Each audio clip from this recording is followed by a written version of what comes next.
If your I-94 is expired, that means that you are already in unlawful presence. Now, if this wasn't your fault, there might be a way around it. I'm going to present 3 different ways to help you get back in status. Let's get to it. Hi, this is Joseph. I'm the managing partner here at Tsang and Associates, where we solve legal problems with creative solutions. So the I-94 is the document that controls how long you're eligible to stay in the US. A lot of people actually stay beyond what's permitted on no fault of their own. Well, let's say you're in that unfortunate situation where you are in the country and then you finally checked online and you see, oh my gosh, my I-94 expired 3 months ago, 6 months ago. How do you get that fixed? The first and the easiest way is to go back to the CBP to get it corrected if they made a mistake. The CBP is the Customs Border Protection. They are the people who interviews you and stamps your passport. And nowadays, they don't even stamp your passport anymore. They just kind of do a facial recognition. But you can find your I-94 online.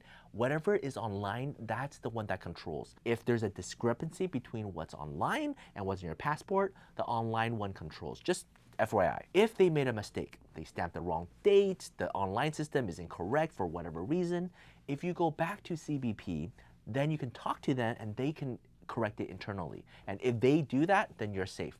Perfect, easy. This is something you can totally do yourself, not something that you need to hire a lawyer to do. But if you want a lawyer to do it, it's obviously a little bit simpler, but a lot of times people pay for a consultation, and what we do is just provide them all the info, all the contact, so then they can just go ahead and contact CBP. So that's the first and easiest way. If CBP made a mistake, then of course they should correct it. The second method is to leave the US and go back to your home country and reapply for a visa at the consulate. If you did not stay in the US for over 180 days, there is not a severe penalty against you. Now, you have to be very mindful of this 180-day rule, because if you have accrued unlawful presence in the past and you accrued unlawful presence now, they add it together. It doesn't reset every single time. So you have to calculate that very carefully. But if it was only a few days, then just leave and present your documentation, and the consulate will very likely reissue your visa.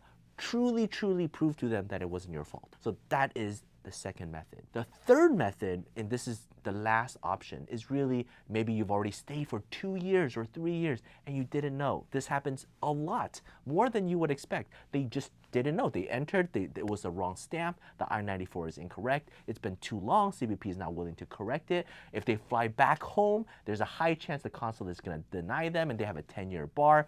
They cannot face these consequences. So the last option is to file with USCIS. Doing this way is the most amount of paperwork because you don't have a chance to do a face-to-face interview. With CBP, you're talking to them face-to-face.